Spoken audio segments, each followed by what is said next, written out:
Hey guys, so this is the rigging tutorial. Now this is going to be quite a long tutorial because there's many things we need to cover just to just to kind of like introduce rigging and stuff. So what we're not going to be doing is completely building a rig from scratch. We're not going to be doing that. It's going to take way too long. For what we really need to use these rigs for, it's just good to use the HumanIK system, which is a system that is built into Maya to create rigs on the fly. So up in our top right of the screen here, we've got all these 5 buttons, and it's just this little dude in a T-pose. It brings up this menu. So we will be going back into that later on. Oh, go away. There we go. But a few items of just housekeeping, things that I'm going to do beforehand. So I've basically taken all my different other props and just put them in different layers. You can just have 2 layers. So I've just got one for the body and then one for everything else, and that's so I can just hide everything and just have the body when I start to actually place my joints in for my rig. It just makes it a lot easier to place stuff in. Cool. So rigging is basically just giving something a skeletal form so it can deform or move or bend or whatever. So where to start? Well, we can access our rigging tools up here in the shelf. We got all our rigging tools here, but we can also, if we change our modeling down to rigging, then we've got access to all the tools up here. So again, like before, like with everything up here is our most commonly used thing. So I'm going to make a little brief rig, just to show you what it actually does, what these rigs actually work like. And the easiest way to think about a rig is skeleton bones. You know, just hard bones. So up here I'm just going to create a rig, so I'm just going to go to create joint, and I'm going to click once. See, I've added this little thing in down here. That's my first joint in the chain, so it's joint 1. I'm going to add another, and then I'm going to add another, like that. So I've just made a really basic rig here. There's nothing complex at all about it. It's just a 3 joint thing. And the reason I've made this is because I wanted to show you what a rig actually does. So by default, these are just like points where you can bend around. So I'm grabbing something and I'm moving it around. We can also rotate these around like that, which is cool. So one of the best things about rigging is you've got a tool called the IK tool, the inverse kinematic tool. So that's actually up here, the 3rd button in. That's our IK tool, and this creates like a pseudo muscle structure to your object. So just to give an example, right here, say if this is our elbow. Let's look at it from the top. Say this is our elbow. We can bend it so we're flexing in, but then we can also bend it back like this. So obviously that's quite unrealistic. But if I create an IK, by just clicking this IK button here, clicking on what would be probably my shoulder joint, and then going down to what would be my wrist joint, I then make this structure here. And what this allows me to do is actually have a more realistic movement to my object. So as I bring my wrist towards my shoulder, you can see that the elbow starts to move out of the way. These arrows aren't getting any shorter, everything's staying the same length. And if I try and bend it the other way around, it doesn't work. So this is really good for mimicking elbows or legs or anything like that. Cool. Now there is 2 types of IK as well. There's the I'll create a new one with a new joint chain.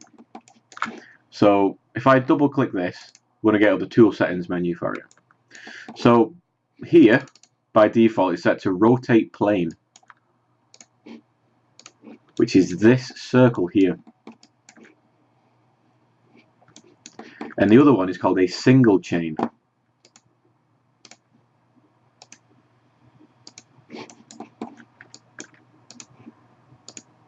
Now that doesn't have, so if I click on this little brown thing here, can see here we've not got a circle on this one, but we still get the same movement. So what that circle actually does is it allows us to apply something called a pole vector to our object. And what a pole vector does, and when I actually create the rig, I'll show you one of those in action. I'll quickly set one up now, in fact. It's pretty easy to set up. So I'll make a circle, bring that over here, face my object. There we go. So what a pole vector does is allows us to basically control, if we're thinking like an elbow or a knee, it allows us to control the direction of that either knee or elbows, which way that's facing.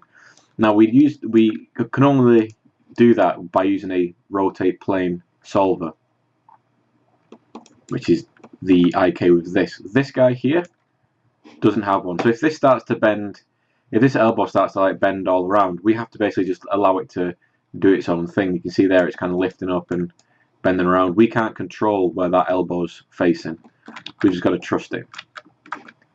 Whereas this one, with the circle, we can control where that elbow will look, because it will always want to look at this circle. So if I select that and then that, we go to constrain pole vector. Okay, so it goes the other way around, sorry.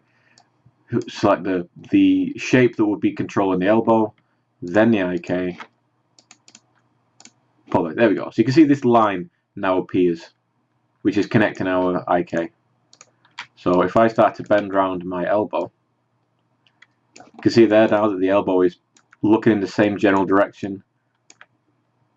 If I start to move this up and down, you can see that I can actually control the direction of my elbow. Okay, so that was really quick. I mean, we're only 7 minutes in, we've already covered a few things. I'll go over that again. So a joint is like a skeleton bone. So if we're in rigging, up in tab, the second button here, this is how we can start to create our joints. So we've got joint 1, 2, 3, and we can go down, we can make as many joints as we want. And then we can also name those joints. So naming conventions with joints is very important, because one, it allows us to easily navigate to where we like go for the fingers or go for the toes, or if you're doing like a tail or anything that's needing like a complex rigging to it, it's easier to grab those. It's also good if we need to change any parameters to a group of joints. We can do that very simply just by adding like prefixes and stuff, which will be apparent when we actually start to create the rig. It will become apparent. So these are joints: joint 1, joint 2, joint 3, and these can be bent around all sorts. Okay, next is the IK, or inverse kinematic.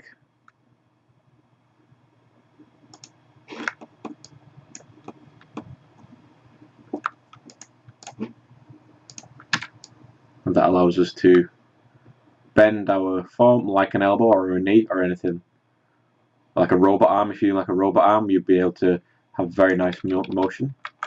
And then the other IK is, so we've got a single chain, which is that one, which just allows us to bend, but we have no control over the elbow. The other one is the rotate plane, which allows us with this nice little circle gimbal here to create something called a pole vector, which acts as a look at control for the elbow.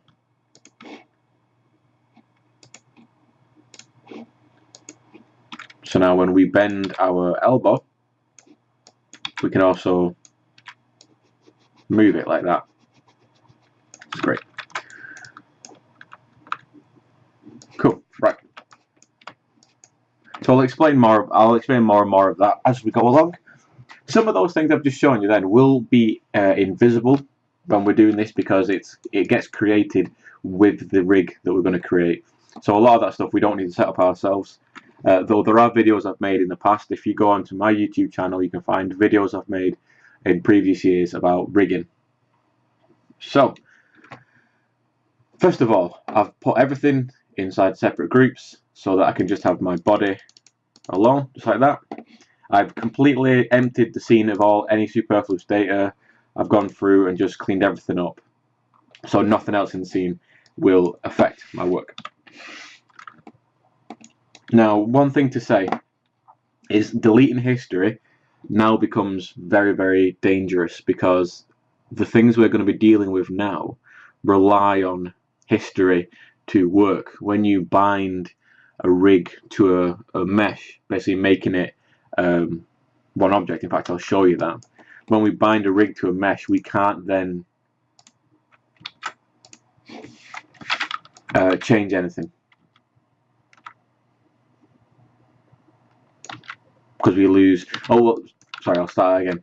We can't, once we bound a mesh to a rig, we can't delete the history, because the history actually controls how it moves, or the fact that it can move is controlled by the history.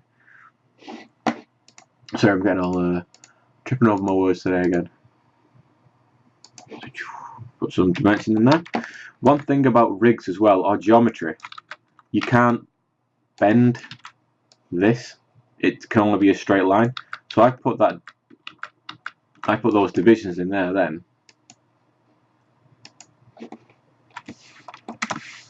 so that I can actually start to deform this. I don't know why I just said it back. There we go. So now if I wanted to, I can start to bend it. So this is going to be my elbow, my super high poly elbow. So I'll create a rig for this, going from the beginning to the end. So one from there, one kind of in the middle, and then one there. Let's make sure that our rig actually sits underneath there. There we go. So I've lost my, I can't see my rig because it's inside this geometry. But I can fix that by pressing this button here. It shows through the joints, through the geometry. So now I'm going to just give myself a little bit of a bend for my elbow, and I'm going to set up like that IK system on my rig. So make sure it's rotate plane. There we go. That's working. Now I'm going to grab this first joint here, the first one I did, and then I'm going to shift select my mesh, and then make sure I'm in rigging, go to skin, and then just bind skin. I'm not going to go to the option box just yet, I'm just going to bind skin. So it's going to do some calculations, that comes back. So when I come back and grab a little brown shape at the bottom of my joint chain, oh, when I start to move stuff now, the mesh moves with it.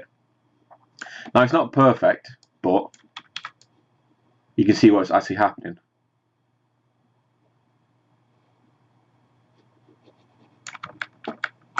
Okay. So what's actually happening here as well, you can see that obviously some parts are bending more than others, some parts are being influenced. There's something around each one of these little spheres called, what I call anyway, a circle of influence. And it's something that people might have heard before called weight painting. And what weight painting is how much this joint controls the area around it. So you can see here that this area is being crushed in. Now if we want this to be much more of a hard edge, then we'd need the information from this joint up here to influence down here. It's all very confusing when you first start off, but the more you do, the more you'll understand. So if I hold right click over and get our context menu up, we're going to get a new menu. We're going to get a weight painting tool here, paint skin weight tool. So if you click that, then we get brought into here, and this is our influence. You can see here that it's white and grey. The whiter it is, the more influence is being applied, and the further you can see here that the further it gets away from the joint, the less influence is getting applied. But you can see here it's kind of grey up here, and the same for this one.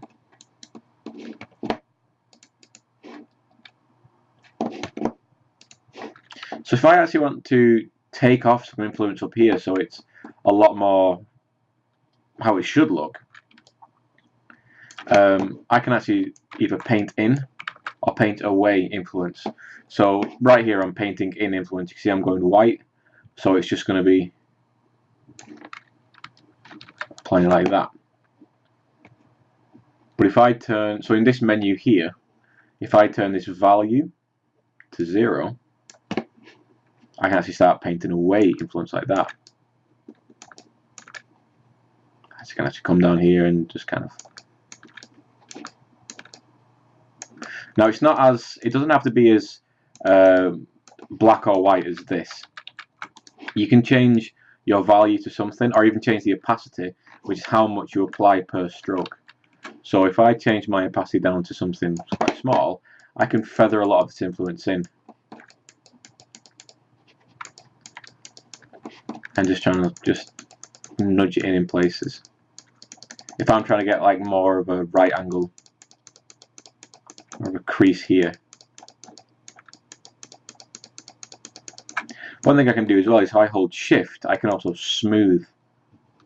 So if I think I've gone a bit hardcore with it, and I've got like a big area there which is a bit too much has been taken off, I can hold shift, my smooth, and it'll just start smoothing it off.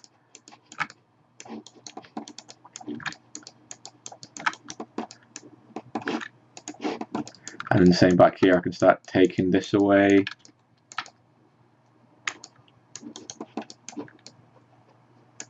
Start smoothing it. Oops. It is an exercise in patience. I'm not going to lie to people.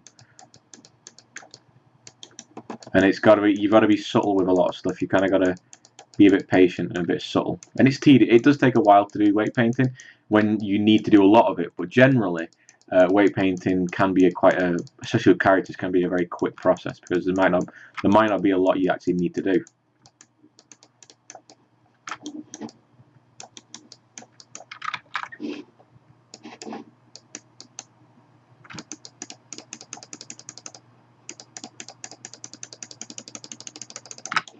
Okay, so that's me just doing a quick little weight paint. So now I've got something that could look a little bit better. Okay, so let's actually get on to making our rig for our character. So I'll create a rig, just a default rig first, and show you how that works. So I'm going to go to my HumanIK box here. Keep getting Next-Gen up for some reason. Close that. There you go. So I've got my HumanIK system up here, and we've got create skeleton, create control rig, character definition, and the quick rig. So the quick rig tool isn't as good as it sounds. It's a really good tool, but you don't get as much control, and the weight painting can be a little bit funky. So you can give it a try. You can of course give it a try, and if you can get if you can get great results out of it, super awesome. I just find it a little bit funny to work with sometimes. But if we create skeleton, then this gets created, and this is our basic 6 foot tall human rig. So we've got shoulders, we've got so I'll actually just hide Zenith for a second. There we go. So here we've got everything from your pelvis, your hip, your knee, your ankle, or your heel, your toe, your neck, the top of the head, the shoulders, the elbows, the fingers, all the fingers. And what's great is now that I've created this skeleton, it takes me to this menu, and this is where I can start actually affecting how much is actually in this. So if I have a character or a creature which doesn't have a whole lot of fingers, I can actually start taking stuff off. So I can give it like a really weird sort of hand setup.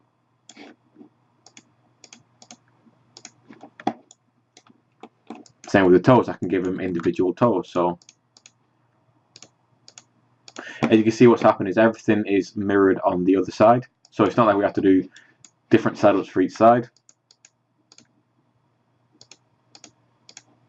Now the great thing about Zenith, if she's just got well, she's not got any visible toes, so no worry about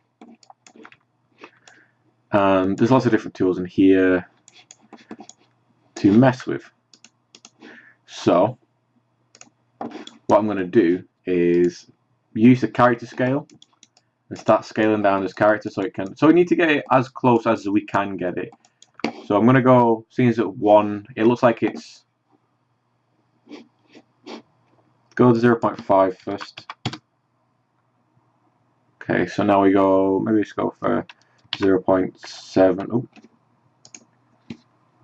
number pad's not working. 0.75. We're getting there. So basically, what I'm doing is I'm taking this 1 value here, and I'm just knocking it down in like percentage. And how much in percentage do I have to knock this down to get it back? So I'm going to go 0.8. Nope, it's a bit too big, a bit too much. So 0.9, and that I can work with. Because how I'm placing stuff at the minute is I'm trying to eyeball in the hip area first. Because I can move everything up in the torso and the arm area easily, but I'm just trying to get the hip area in first of all. Pretty good. Right. So what I'm going to do is just work on the right side as well, because a great little tool up here is whatever it basically mirrors over from left to right. Well, character left, my right. So if I'm looking at it from the front. So I'm going to start moving the legs into place, the hips into place, all these spine areas into place, the shoulders into place, the fingers into place, and then I'm going to mirror it over. Now, one thing I do have to kind of stress as well is this can be a little bit buggy at times. So save often, save often. So I'm actually going to do a save before I do anything else, just to make sure I don't lose anything. So it's going to be rigging 01. Right now. So there we go. So I'm going to go move my feet in. And what happens when you're moving around these joints as well is if you grab something from the top, it will control everything underneath it. You can imagine these arrows here that comes from a ball. It kind of comes to a point. Imagine, try and think of that's the direction that the chain is going. So I'm going to start moving the hip into place first. About midway through the hip. Again, look at the human anatomy, look at where things are placed. I'll move the knee into place a little bit. So what I'm doing as well is I'm not moving the joints, grabbing the middle of the manipulator. I'm moving stuff just forward and back using just the cardinal axis arrows.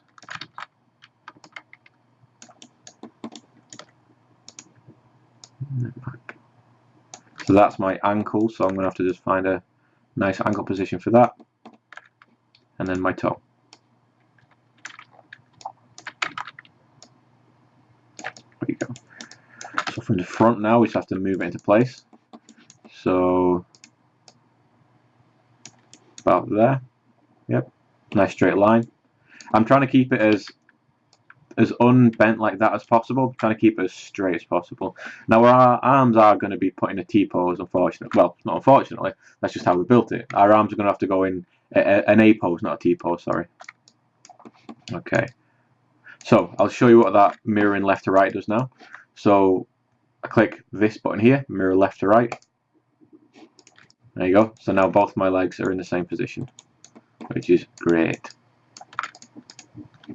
So I'm going to have to do a little bit of fixing in a second. I'm going to grab my hip and I'm just going to, so this center here, this is actually the root of all my joints as well, because if you look from here, I've got arrows pointing in multiple directions. So this would be the very first joint we would put into a model if we were making one from scratch, would be the center of the pelvis, because that's your orientation point in real life. Everything bends around your pelvis.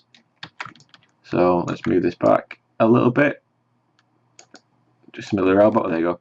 And now I'm going to just move that hip back into place. I should have really moved the that root joint first, but I'm not too bothered. There you go. So now that I've moved that into place, I can just, there you go, I can just mirror it back over again like that. Nice.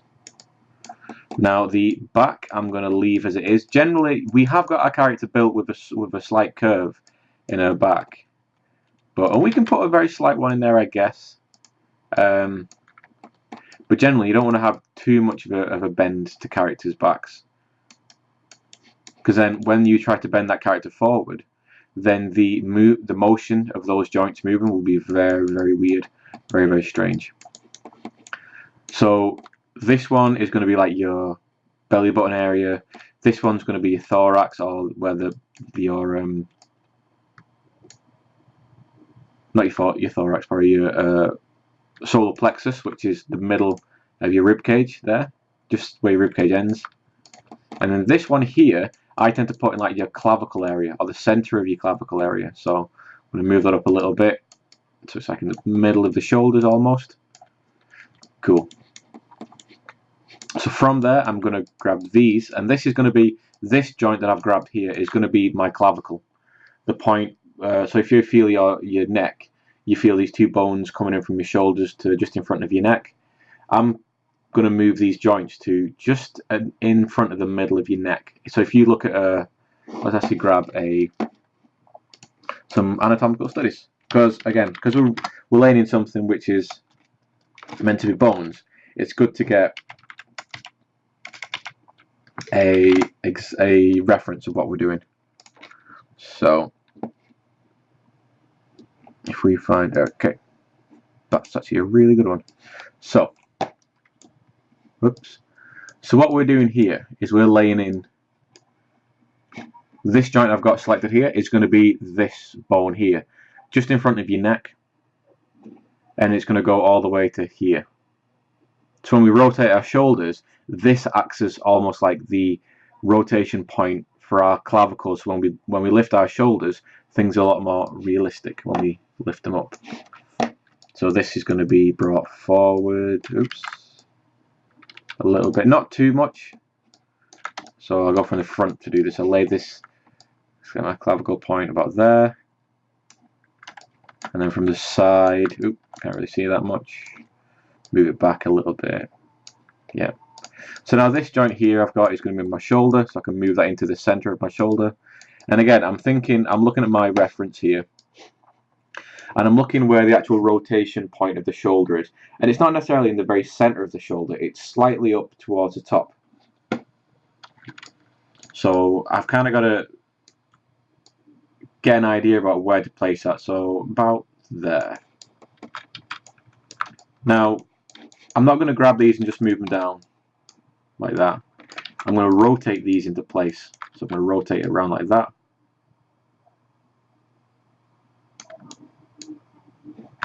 Move that down a little bit more. There. Cool. So now I'm going to aim this joint to be around here, because this is going to be the point where my elbow is going to bend. So I need this joint to be around the elbow area. Now I'm going to change, by holding W and then holding down left mouse, I can get this menu up, and I'm going to change this to component, because this component will align up with, if I change it to another one, you can see inside the joint itself there's a little axis going on. So we've got our manipulator axis, but there's also a little axis for the joint. If we go to component view, it will actually line up with that. So I can move this, go from the front view, I can just move this back off my elbow.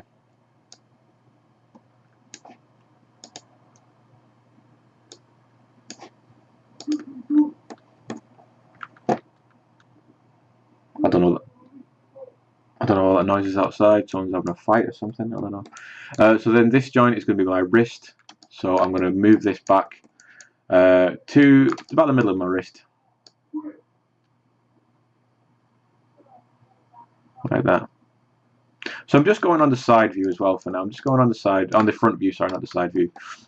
And if I want to, just to kind of get a better idea what's going on, I can click my little mirror left and right. Boom, so you can see there it's lining up. Everything's looking a lot more regular. So now if I go to my perspective view, you can see that our joints aren't necessarily lining up how we want them to. So I'm going to grab this elbow and move it back not all the way to the back of the elbow, just a ways, like there. And then this is going to be moved forward like this. Move that into place a little bit better. Cool. So now this is our finger area, and to be honest, this is the point where it's going to take the longest amount of time. But it's pretty simple. All you got to think about is the knuckles of the hand. So if, again, skeletal hand. If I get up a little diagram of a hand in skeleton form, you can get an idea what's going on. So what I'm going to be doing is each one of these joints here, or knuckles, I'm going to be putting in the next joint in the chain. So I'll start with the thumb, and in fact, interestingly enough, the first thumb knuckle is almost in the pad of the hand. That's down here. So that's where I'm going to put the first one. I'm just going to kind of move it into place. And then grab the next one. Well, actually, no, sorry, I've made a mistake myself. It's up here. There you go. So, because if you watch your thumb move, there's some motion that comes from this area. And the next one's there. And then the next one's here. So that's going to be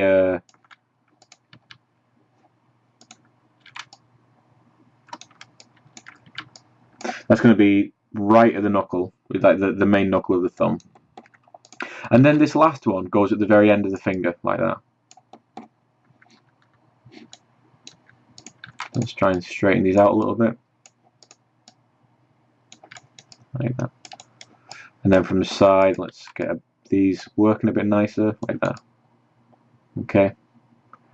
So you can see I was placed them in as well. I've not placed them in directly in the center of the finger. I've just placed them nearer the surface.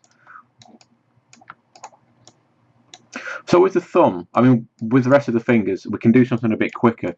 We can use these points here, like at the top of the thumb. At least in this mesh, we can anyway. There's got this point here that I can actually snap the joints to.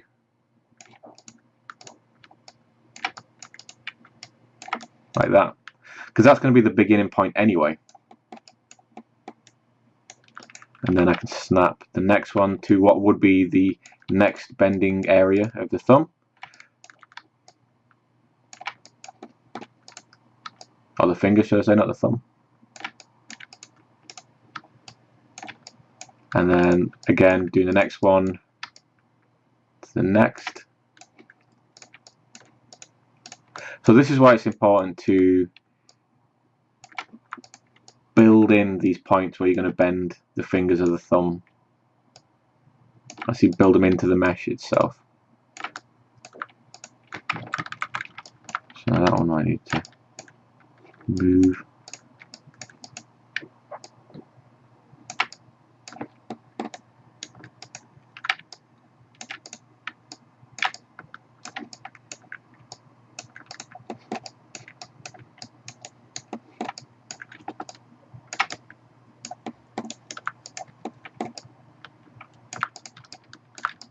So back to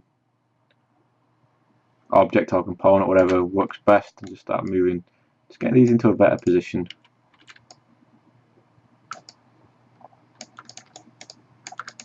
So this can get a little bit, this is why I'm moving the camera around a lot, this can get a little bit confusing to look at what actually is going on. Because I very often lose myself, or lose what I'm meant to be doing in this area, and just kind of, it gets a little bit too much to look at any one time. Okay, so I've got a rough, oh, that one needs fixing. I've got a rough kind of finger layout there, but it needs to be refined a lot more. And like I said before, if you grab a joint, then you start ending up controlling everything else down the chain. Now, there is a way we can actually stop doing this. If we hold D and start moving something, it'll grab. So this is unlike when we grab geometry and press D. We can move around the manipulator. When it comes to joints, if we select a joint and hold D, we can move that joint individually. So if I just move these, start to position stuff in a little better.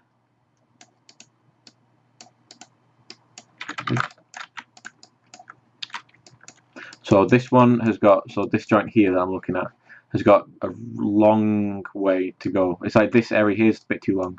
So I'm going to press D and then just move it up. And then just fix a couple of things. Just even out, regulate those spacings. And again, we need to get these as straight as possible. So obviously take your time.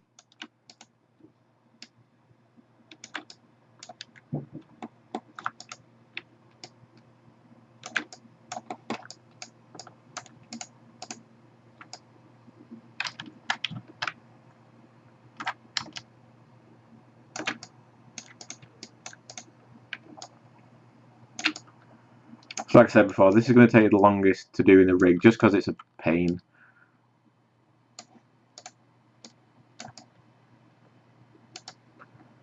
But it's good to learn to use the tools.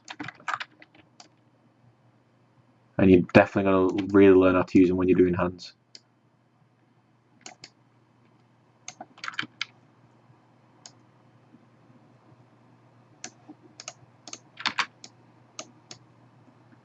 So again, just try and get these lines, these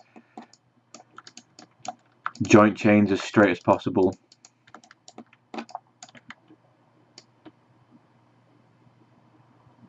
Okay. So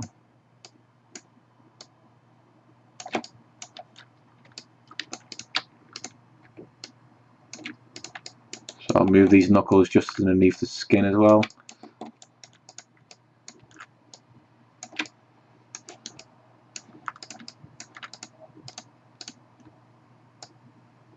Like that.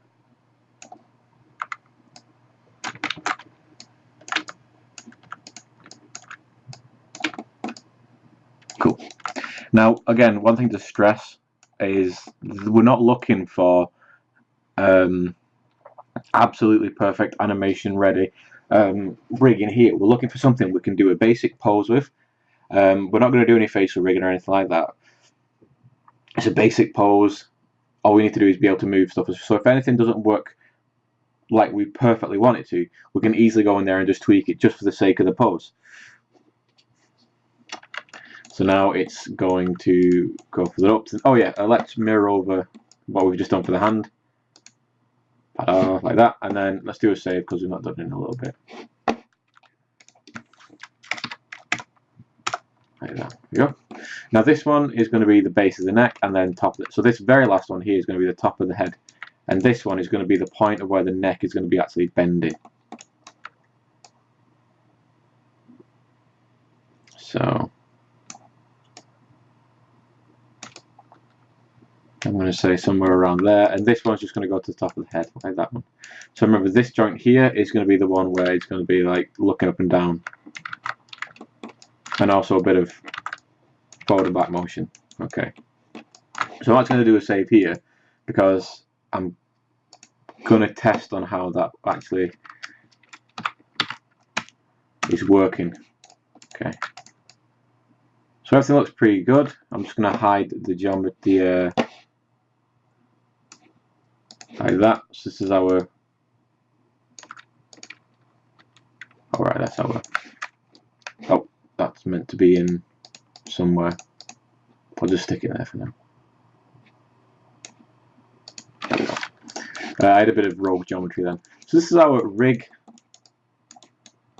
Okay, so when we've done this, we're happy with it, we can go and actually go from source, we can change that to control rig. So when we click that, it's going to give us this, and this is actually a rig that's set up for us to actually then use. You know, one thing I love about the HumanIK system is it gives you a really workable rig straight from the get-go. There's not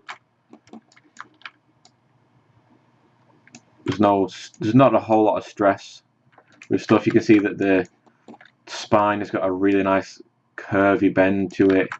There's a really nice, you can get some proper nice salsa hips going on. The arms have been set up with the IK, even a pole vector. See, their pole vector works a little bit differently to what I showed you. Their pole vector actually controls the entire arm. It's like an arm vector, I guess. And then this is the head control. And then we've got shrugging control, so we can actually shrug our character as well, which is great. Because obviously when you lift up your arm, you don't just lift it up like that. You do have a little bit of raise to it like that. It's very good. I actually really like this rig. It's a bit of it. It can be a little bit of a pain to work with at times, unless you start drilling really into the mechanics of it and really into how stuff works. If you spend a lot of time with it, then you'll really start to appreciate it. Okay, so that's just us checking that our rig works, which it does. So, okay, so now I'm going to bring back my geometry. Make sure everything's done. Cool. Now I'm going to bring everything back. And I'm going to bind everything together. So with this layer group here, all these layer groups, I can go in there, I can say select objects. Select objects. I can go around individually and just grab everything. Well, all I'm doing at this point is just recombining everything together. So I'm not grabbing the rig at this point as well, I'm just only grabbing geometry. Only grabbing geometry.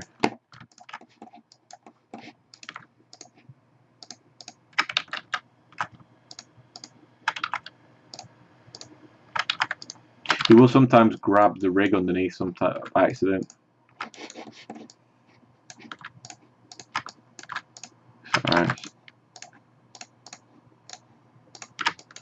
Right, so that should be everything now. Cheers. Cool. So let's just combine everything.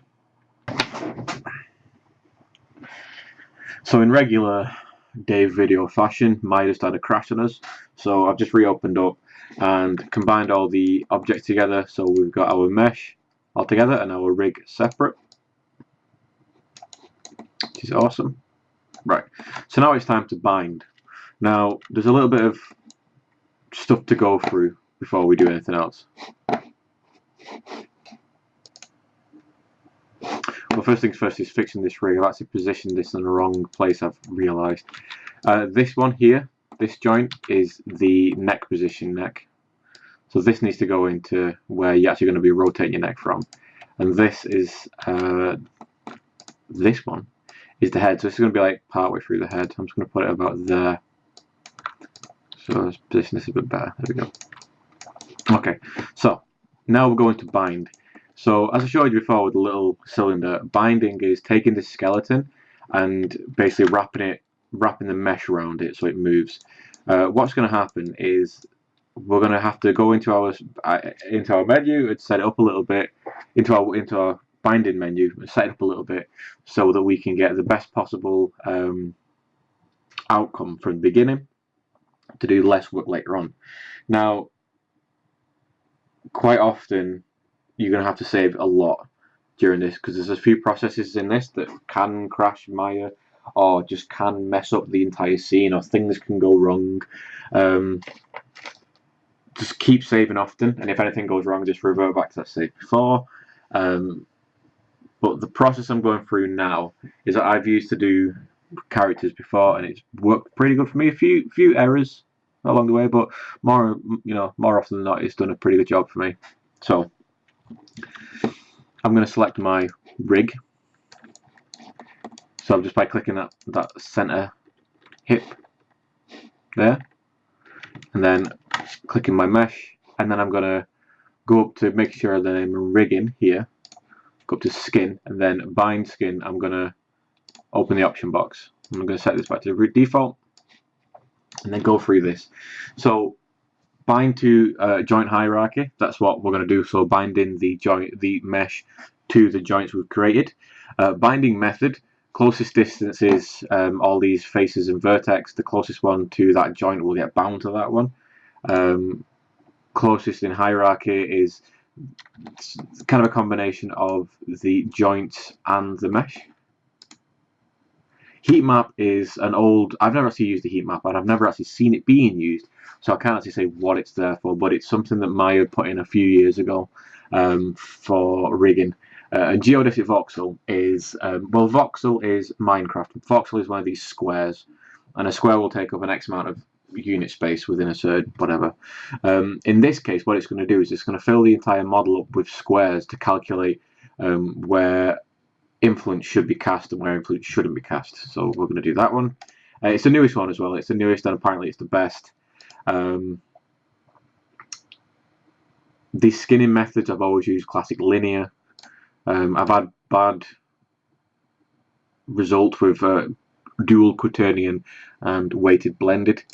Interactive normalization post isn't great, so just keep it as inactive.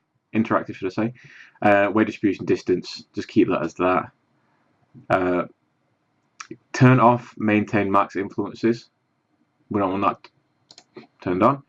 So this max influences, it's what the surface, how many other influences are being worked on it. So say like the arm area, obviously you're going to have the shoulder and you're going to have something around the chest. So I've made the mistake in the past of putting that just down to 1.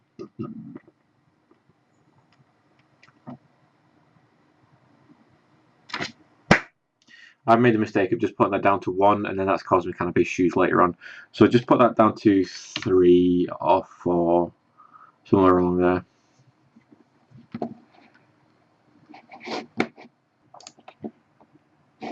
Fall off I'm going to leave how it is. And resolution is how kind of like how precise this weighting is. So the higher the number, the longer the computation. So I'll just keep this 256.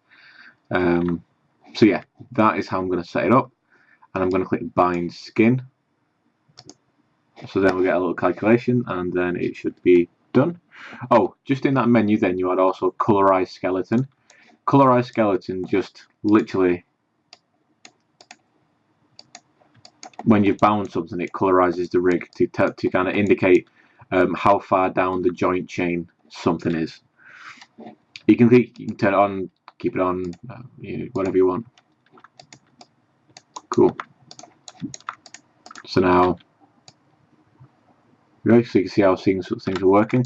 You can see how stuff isn't working as well. So you can see here, as I'm bending the hip, we're getting some influence in that bag. The shoulder is going to be a really good one. There we go. So you can see how that works there. Cool. So now I'm going to do a save, because keeping it safe.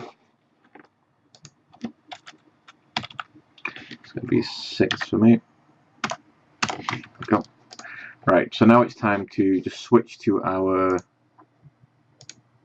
control rig. There we go. So now we can actually just move stuff around and see how stuff it's working. So by default, it's not giving us a bad job. There are some places that definitely need work doing. So like the back of the knees here, this booster section thing needs a bit of work. Obviously these front boots need a bit of work. Something's being influenced inside the stomach there, so that needs a little bit of work.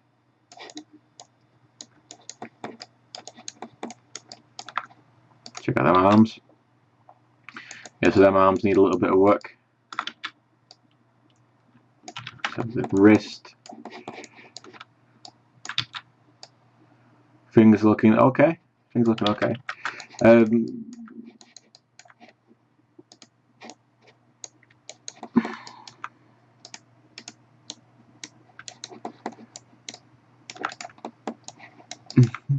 See how the head's doing. It's not looking that bad actually. So we get some elongating in the elongating in the face.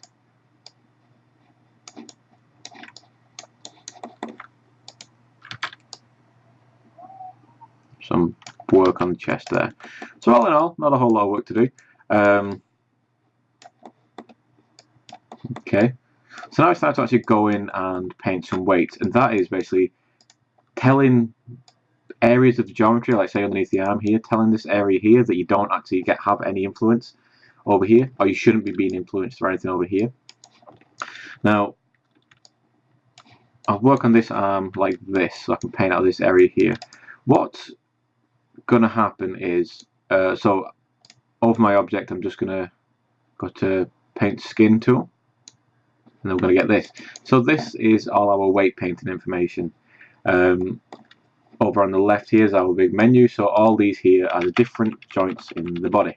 You can see there that there's white bits everywhere. The white bits are how much influence is being applied to a single area. So the whiter it is, the more influence it is, the greyer it is, the less influence. Black means no influence. So you can see in some places, so we've got the left arm here, which is this joint, and it's being grabbed. So obviously when you lift your arm up, you're not pulling this area of your body up. Underneath here we've got all our different ways of applying stuff, replacing, adding, smoothing, weighting, the different types of brushes we can use, the value and opacity. The value just being either adding, so if it's 1 it means you're adding, if it's 0 it means you're taking away, and opacity just means how much you're adding. Underneath here you've got the gradient, which is this color ramp thing here, and this is really good if you're doing like very precise, so if you're doing anything to do like wrinkles or anything, this is good for doing that sort of stuff. This is very, very precise, but for what we're doing, just a general broad strokes, then personally I prefer working the black and white. This gets a little bit too in depth, you get a little bit too caught up, I find. So just black and white, that's good enough for me. And then stroke and stroke pressure, it's all inside there. And display, you can turn on the wireframe, you can turn off the wireframe, all sorts of stuff. Right, so let's go back. So one thing that we have to kind of realize with weight painting is, and I took a few years to kind of realize this, is what we shouldn't do is remove influence.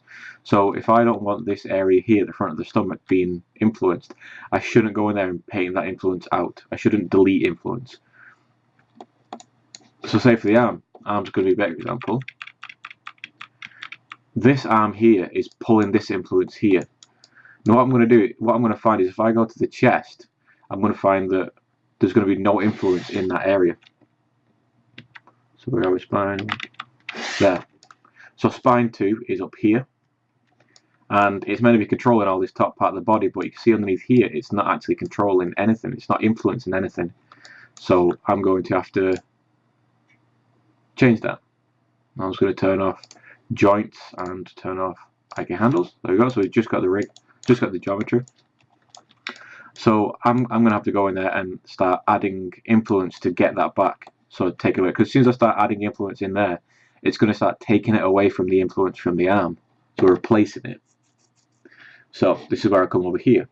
So replace means if I've got something set to opacity 0.5 and then value 0.2, if I stroke over this black area here, it will replace it with 0.2 percentage of influence. And then if I stroke again, it's not going to do anything, because it's just going to replace itself with the same number. So if I had something that was white, like maybe something around here, and this might be 0.8 or 0.9, so like really influenced. If I stroke over there with a 0.2, it's going to replace it. Add is what I'm generally going to be using. That's going to be if I have a 0.1 and I stroke, and then I have a 0.1 again and I stroke over that, it's then going to be 0.2 because I'm adding 0.1 to every one of those strokes. I'm going to ignore scale, and smooth is just basically smoothing off some edges. So if something gets a little bit too hard edged, you can just take off that, or you can just kind of like soften it out a little bit, especially around areas where you may have, if you lift your arm up, you're going to have a subtle kind of like a subtle deformation in the rib area. If you're just getting like even no movement at all, or you're getting just like a block of movement with like a really hard edge, then you can change that. You can go in there and you can soften it up so it's less of a drastic movement. What I can also do as well, I've just realised, it'll be fun to show, if I bring the HumanIK handles, I can use my animation timeline to kind of help me out here. So with my IK selected, and you don't have to do this, but it's very useful to do. With my IK handle selected for my arm, I'm going to make sure I'm on the first frame and hit S for Sierra. See that little red line means I've done a keyframe. So I'm going to move this to frame 20 and I'm going to move my arm up like that. Hit a keyframe again. So now I've got that movement going on. So when I'm testing my arm to see if it's working, see if the influence is correct, then I can just quickly check. So I'm going to move it up to frame 20, like that. Cool. And then I can hide the IK handle again, because I don't need it. There we go. So yeah, I'm going to go through and I want to fix that chest area. So spine 2. Spine 1 are controlling that area. But the left arm, obviously, look at how much that's taken out the left arm there. So I'm just using the up and down keys to cycle through these. Okay, so I'm going to go to spine 2, set my opacity to 1, set my value to, actually no, set my opacity down a little bit more, set my value to 0.2, let's say. Keep numpad keys turning off. There we go. And then just, as you can see there, it's kind of starting to come down. Actually, I'll set the value to 1 and set my brush to that because I just want to add straight up influence inside there. I want to take all that influence away from the arm.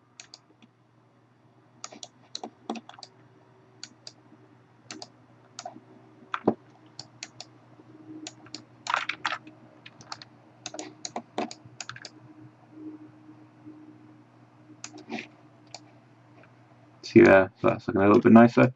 I can just grab that.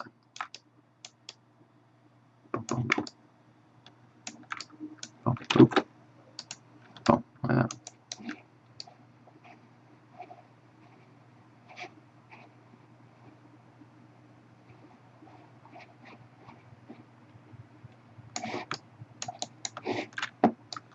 Okay.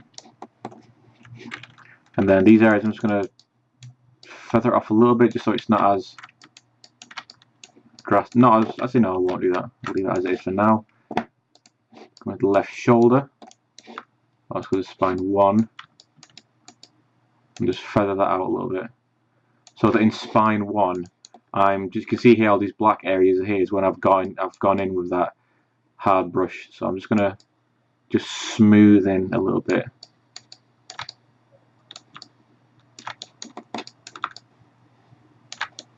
Like that.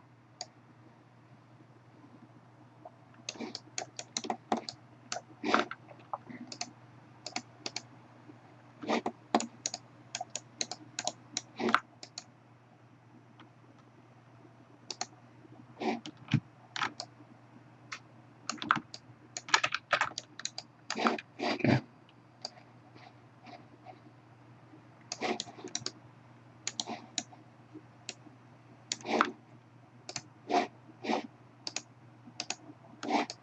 So this left arm here, I want to basically control all this shoulder section. So I'm going to go in there and just grab everything to do with this shoulder, this pauldron.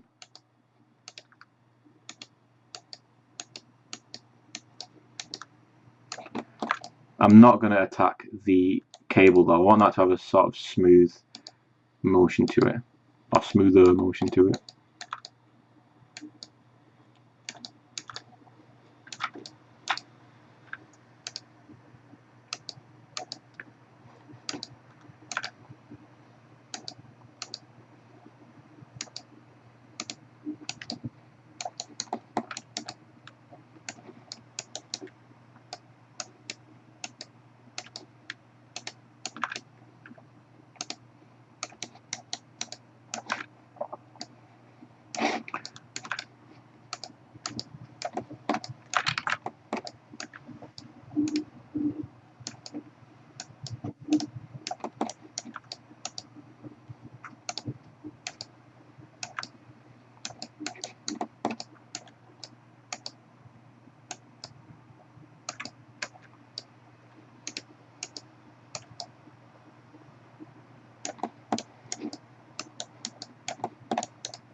I don't know what this Z fighting's all about. I don't know where that's coming from. But if I change that now, I think it's like coming from underneath.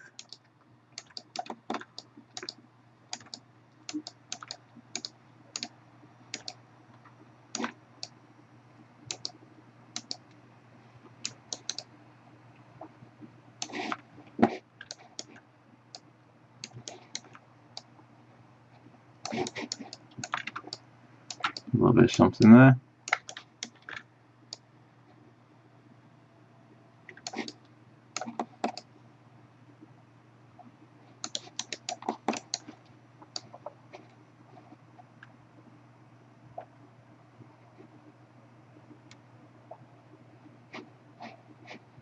Yes, okay, cool. That's looking pretty good.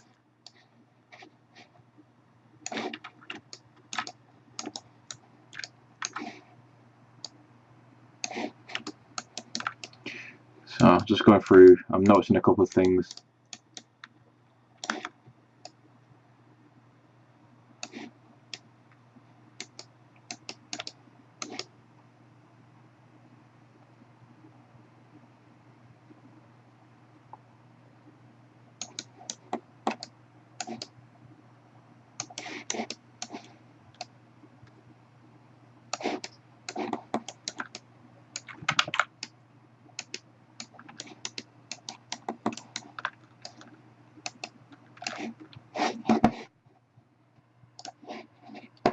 Cool. Right, so then it's just going around and finding these areas. Works. So let's do another.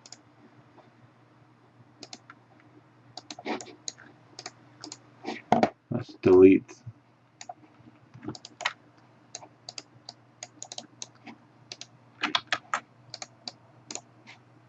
Let's delete these keyframes so we don't need them anymore.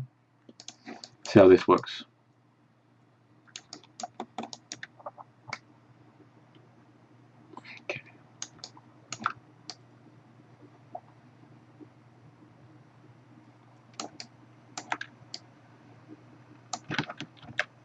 Yeah, it's looking pretty good. The fingers are going to be controlling, though. So unless you want to have the fingers moving at all, what we're going to have to do is paint the influence for the overarm armor, this area here, to be controlled by probably the forearm here.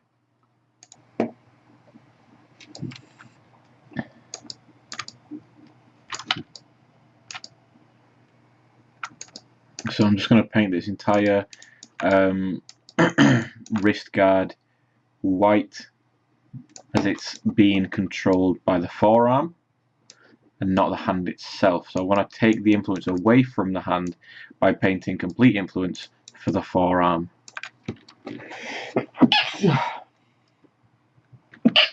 Alright, cool. So now that looks pretty good. Yeah, it looks nice. One thing I do have to, one thing I do have to say as well is that when we're doing this, we're staring at the wireframe, so we're going to see every kind of like bad little pull or anything like that. We can kind of try and get out of that mentality a little bit, because it's once it's got a texture applied to it, you don't see the wireframe too much. Well, at all. You know, you don't see the wireframe. You just see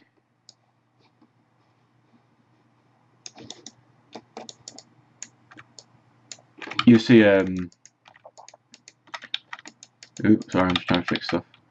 You just see movement, you see a pose, you see, there we go, you see whatever. And quite often whenever I'm doing anything like this, I am overdoing the pose a little bit just to make a point, to find the real broken points. So now when I go in and I grab the fingers, we shouldn't have any influence over. There we go, look at that. So there you go. So we can have something posing for the hand, bit of animation for the hand, that it's not actually going to affect it at all. Oh, it's just a little bit of pull back there. So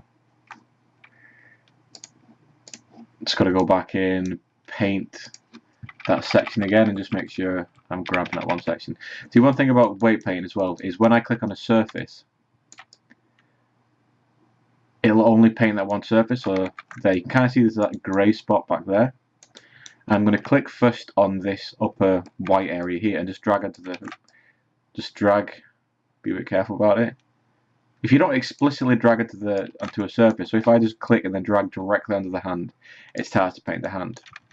But if I start to kind of like worm my way around the hand from the back, it only paints what's behind it. It's a kind of a cool little thing. I don't know how they've done it. I don't know. I wouldn't like to try and guess how they've done it, but it works. Okay, cool. So now that arm is pretty much completely done.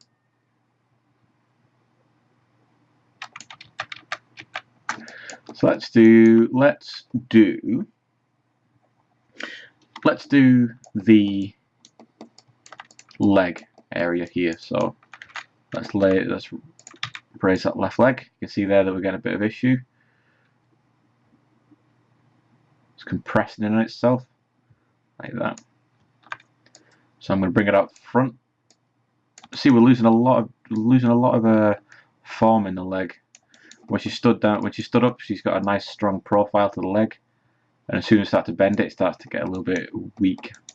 So I'm going to go in there, and I'm going to find the areas of the leg. So first of all, I can do this one very quick. I want the toes. I want these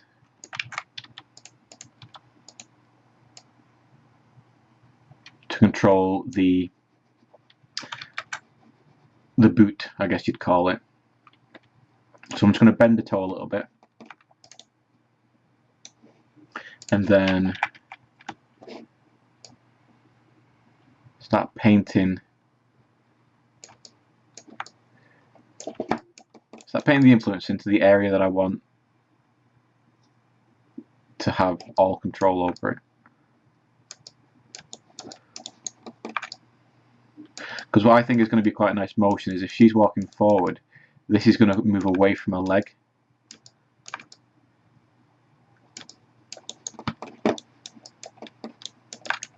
So then you get that sort of motion when she's walking. I think it'll be quite cool.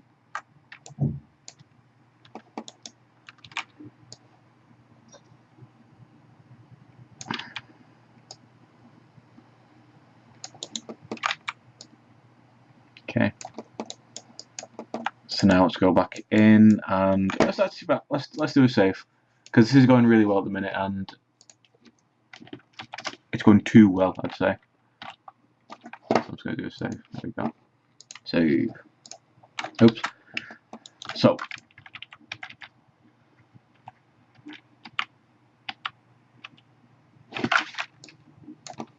let's see, what do we want to fix first?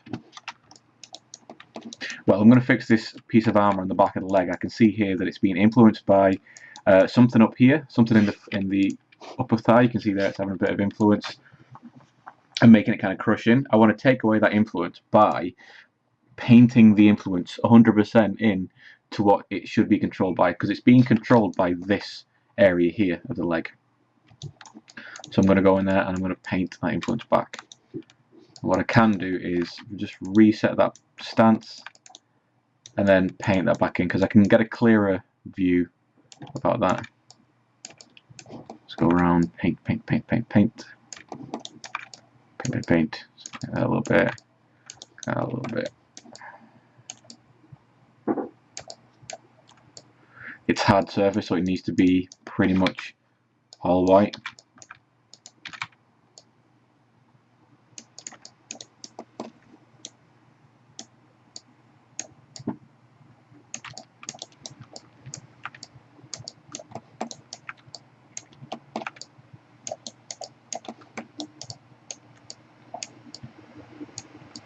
And then we can actually get a better idea about what needs to be fixed on the back of the leg. Let's paint a little bit of influence back in there. Maybe it's a bit too much in that one.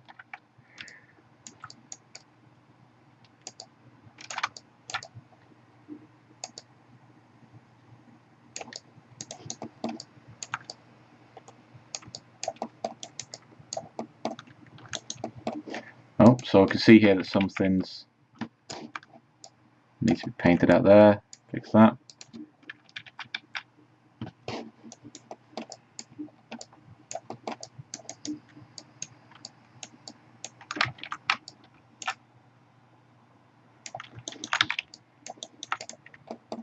There you go.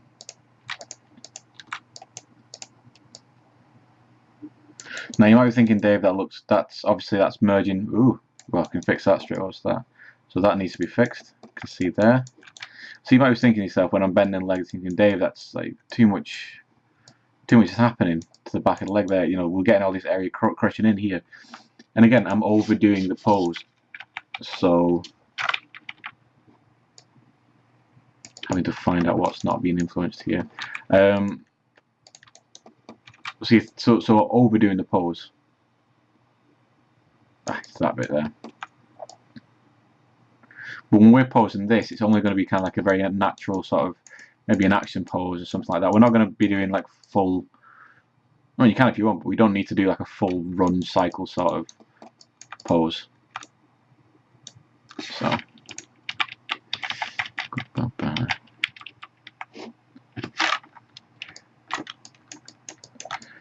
I'm just going to go in there with a smoothing tool and just smooth off a few little things just to try and not have it as harsh. That's better. That's better here. Because like I said at the beginning of the year, if you were to take a game animation and you go frame by frame by frame, a lot of them have really kind of like, not bad points of animation, but animation that they don't need to really lose sleep over because it's happening so fast that it's not going to be too noticeable. The one thing I do think would be quite fun to fix would be the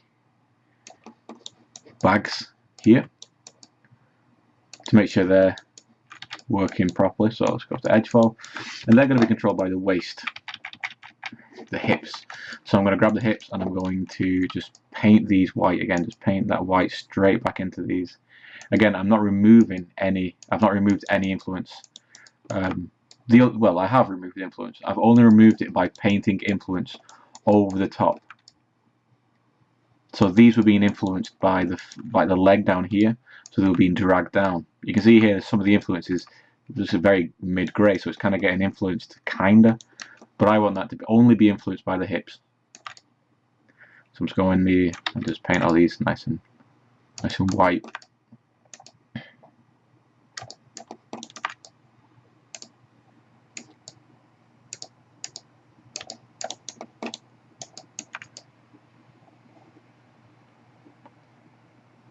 Now, some of these areas will be sharing influence because if we just put like white or black on an area, it's either, if it's white, it means that's the only thing that's going to be influencing. But if it's a grey, it means it's going to be influenced by, it's sharing influences. So it's being pulled from, from multiple different directions. So we don't need everything to be black or white or perfect. Only go in there and fix the things that need to be fixed. If something doesn't look like it doesn't need any work doing to it, don't do any work to it. Do the work you need to do, not the work that you think you need to do. That's one thing that kind of took me to be quite a while to kind of figure out is a weight painting. This weight painting isn't meant to be a painting. It's meant to be, it's more of a technical thing. It's not there to look nice. It's there to be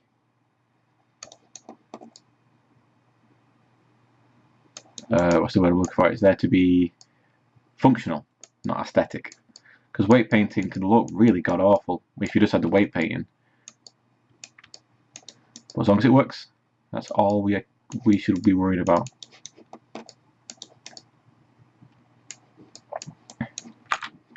There you go.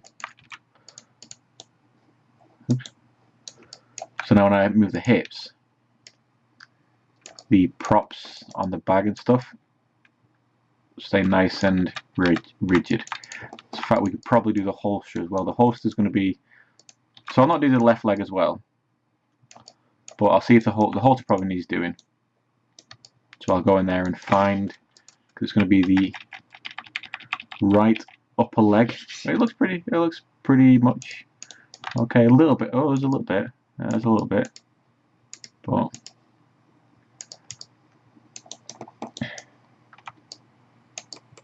just little bits here and there. I'm going to do the strap that goes around the leg as well, because that, to me, needs to be nice and rigid.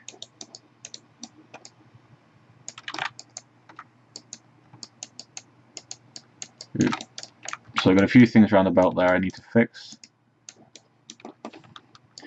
As I'm lifting up the leg as well, I'm seeing that the thigh is getting smaller. It's nice and thick down here, and then it gets smaller as it moves up.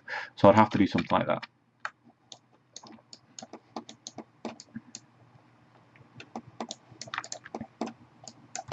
And then, so let's do the face. So I'm going to do a couple of other things, and then I'm going to call it a video, because it's just going to be me doing the entire thing if I'm not careful.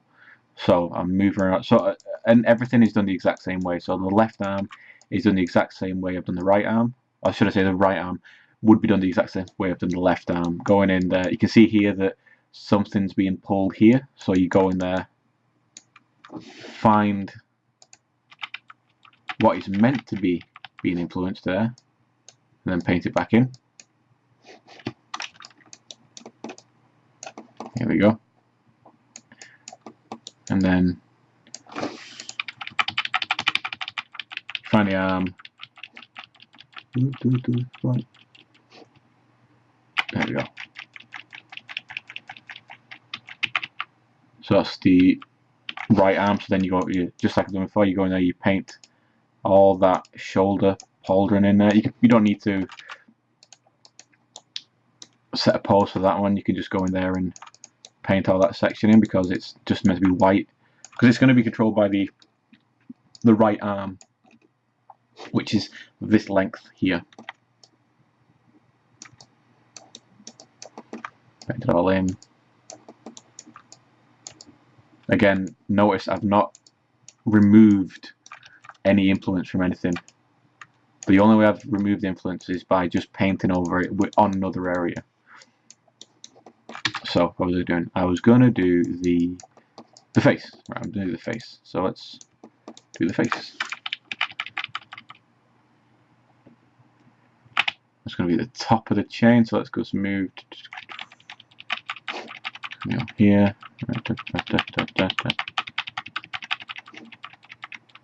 There we go. Head. Okay, so the head is going to be controlling all the head area. So just go in there and paint all this. Just get all this. See, it's easy because obviously I've subdivided my head somewhere along the way, so I get a bit of I get more edges I need to fix here, but just the whole head area up until like just underneath the jaw is where I'm just going to paint white, because especially with the head I want that slight, that natural muscle movement in the neck. So I'm just going to paint all that white. A little bit smaller, going to paint that. So remember, making the brush smaller, it's holding B, so that you get these two little arrows, and then left and right. That's my mouth bag. Just going to paint that.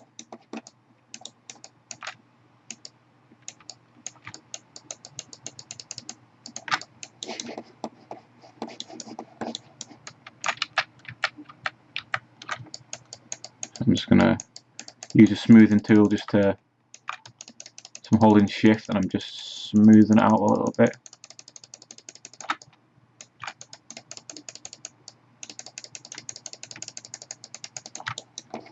I am getting some that are spiking out like that.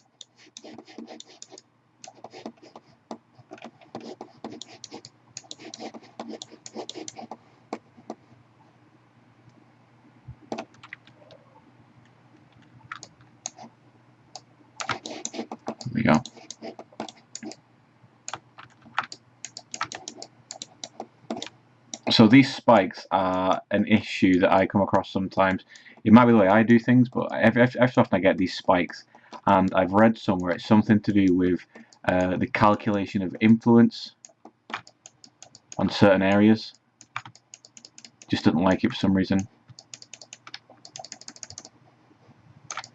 So this is a good example here. I've got this little area of the neck which is causing some issues. I'm getting some of these little dodgy vertex here, so I'll just actually do the little animation thing for this.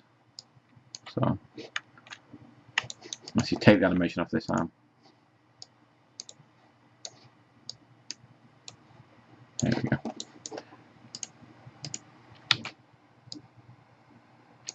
Move it back. Like that. So I've got my head doing some movement. Looks pretty nice, you know, nice little motion. But you can see here, so this might not be seen in the pose or whatever, but this is something I just want to do to keep nice housekeeping on my object. And it's also a good chance to show you a tool that hopefully will work. Again, I've had sometimes it doesn't do what I want it to do, but that's just like part of Maya, unfortunately. So I'm just going to save this before I do this. So this is called the hammer weights tool, and what it does, I select everything in vertex. Well, not everything, I should say. I'll select the vertex which are offending me. So in case this one here is a really good example, it's just really kind of off there. So this one I want to be much more uniform to the surrounding area. So if, with that selected, I go up to skin, and I go up to hammer skin weights. There we go. You can see there it's kind of more regulated. I can just go around pressing G because it's my last tool. Hammer skin weights, just go around, and all these offending little dudes, I can just get them. So what I'm doing effectively is averaging out the weight of the vertex around it. It's a very useful tool.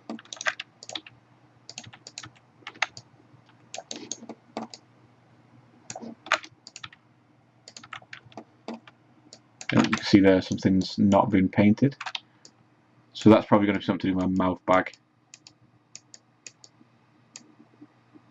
Just makes it a bit funny to grab. Yeah, it's going to be, so this is my mouth bag inside here. It's something to do with that, so I'm just going to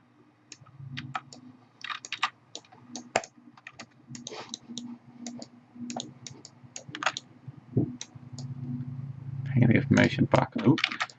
That weight back in there. There we go.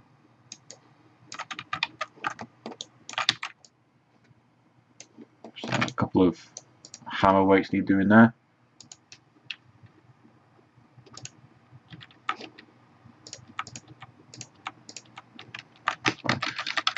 Okay. Worrying about that too much, but now you can see there I've got a nice, quite a natural head motion over there. It's even picking up some influence on the material around the neck there.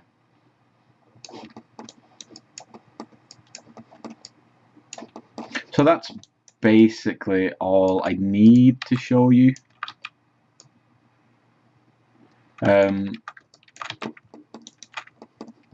With your pose, it doesn't have to be something super crazy. It can be a slight. So if we do a little pose here, it doesn't have to be something crazy. It can just be a very kind of like, you know, hero pose or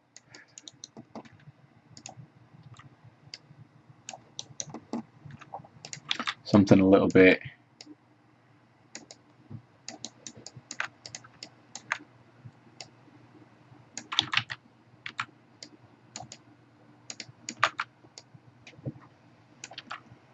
Something just a little bit more interesting.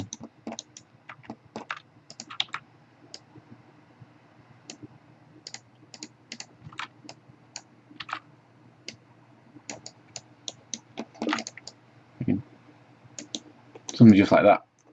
That's a cool little pose. So again, you don't need to do like a super crazy pose with all these different crazy crazy positions or whatever. Just a nice simple pose, something to give a little bit of more dynamicism to the character.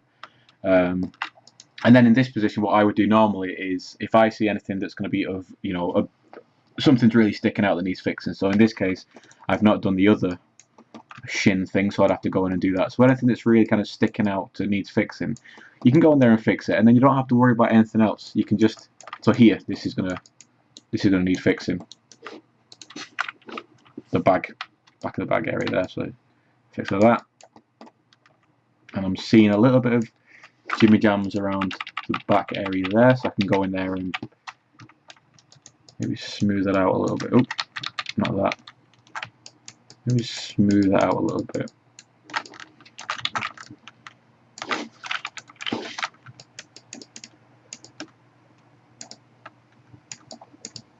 And again, I've said it a few times, I've not added anything in. So again, these spikes are an issue sometimes.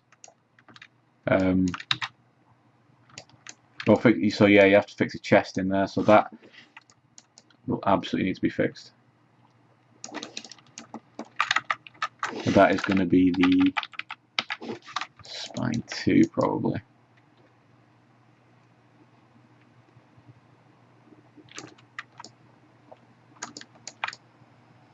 See, I've not actually taken any weight away, remember. I'm just, if anywhere's getting affected badly, I'm just painting the weight back in.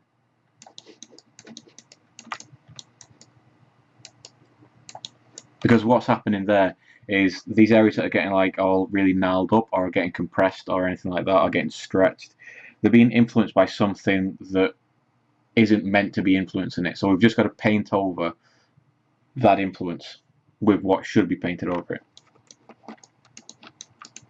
But really, that's all you need to do with the weight painting. It's tedious, it can be difficult, but if you just take stuff slow and save often, you can get some really nice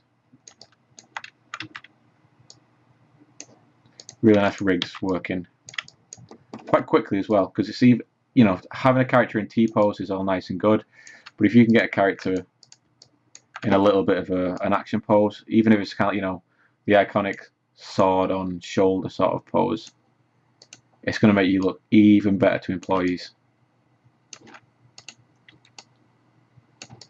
And the more you use the HumanIK system, the more you'll understand rigging.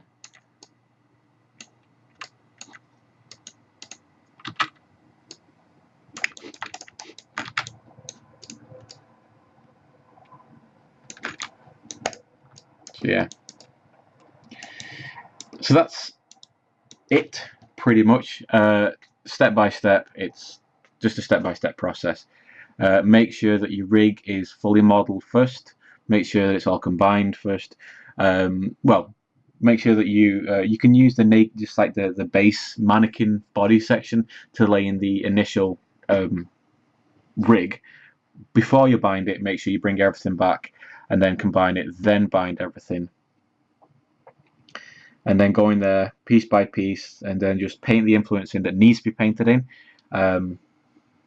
Yeah, so we will be doing this for every one of the briefs that needs it.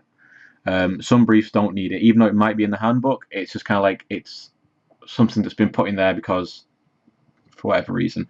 Some poses can be done inside softwares very easily. It's like ZBrush will be doing poses in there just by like moving stuff a little bit, just to give it a little bit of pose. But anything doing Maya posing, you know, it can be done in the HumanIK system. And obviously, if you had a really basic character with no kind of weird things attached around it, it's going to be really easy. So what I would actually suggest is getting hold of, in ZBrush, you've got the base man mesh, which is just a dude in a T-pose. You know, rig him. So if I just open up ZBrush now, hopefully it'll open up. Yep. So in ZBrush, you've got, where are we? They've moved it in this new version. Is it in Tools? Yeah, so you got this dude. Well, you got these two dudes. You got Nick's human. You got this guy. You can pose, and you got this guy. So you got these two that you can actually pose, and just try out the HumanIK system, and you know, rig, see how it works, experiment with the rig, you know, place things in different positions, take the reference for the skeleton. You can even, you know, there's even models like, oh, we've even got a skeleton inside ZBrush, which is awesome. We'll be using this a lot. But then if you've got characters like dogs, well, not dogs, because anything quadruped it can't do, but anything biped, if you've got some weird character that you want to pose it. You know, see what you can do. See how you can actually affect stuff. See what we've got in mannequins. So inside this, you've got all these different mannequins. So just try stuff, you know, just experiment with stuff. Because if you're experimenting, it doesn't matter if the software breaks or the function breaks, because you're not actually losing any work. You're just practicing. You're getting used to finding out how some certain things work and finding out how certain things don't work and how you can avoid breaks and stuff. Okay, cool. So I'm faffing in ZBrush. So that's the HumanIK system, and we'll be going over it over and over again. And if you have any questions about it, ask me, and I'll help you out as much as I can. So awesome.